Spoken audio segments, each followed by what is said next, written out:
You think you're helping your child calm down, but you might be training them to escape discomfort instead.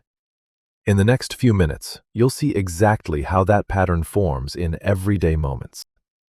Picture this. Your child starts whining while you're busy cooking.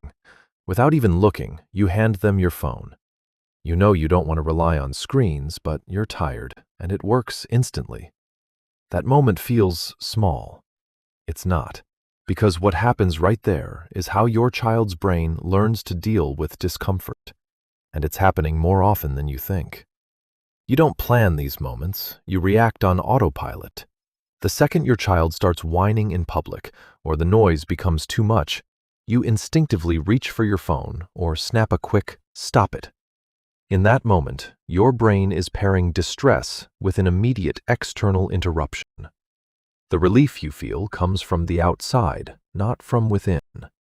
Because of this, the child doesn't stay in that discomfort long enough to actually process it.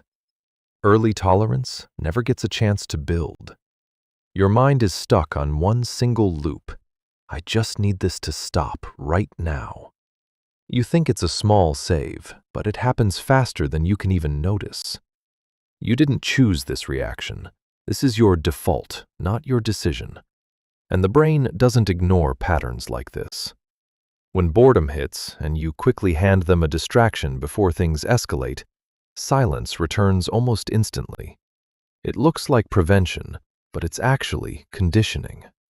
The brain encodes a simple sequence.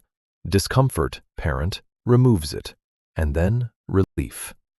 The vital step of internal regulation is skipped entirely. The child never learns to sit with effort or handle a delay. Instead, their attention begins to depend on constant external stimulation. You tell yourself, at least it didn't turn into a full meltdown. But the brain doesn't care about your good intentions. It only remembers what solved the feeling. And once that pattern repeats, something shifts. You think they're becoming more difficult, but something else is happening. They start complaining faster than before. Small things trigger bigger reactions, and they give up sooner than you ever expected. This didn't come out of nowhere. The brain is now predicting a rescue before any effort is even made. It shortcuts discomfort because it expects the struggle to be removed. Frustration tolerance drops. Confidence becomes entirely dependent on external help. Why are they getting so much harder to handle? They're not changing randomly. And this is where it becomes uncomfortable. You weren't calming them. You were replacing something. Each time you step in earlier, the reaction window gets shorter.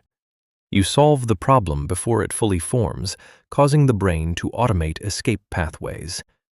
As a result, self-regulation circuits stay underdeveloped. Later in life, this shows up as low focus, chronic avoidance, and emotional reactivity. It looks like personality, but it is trained. This scales.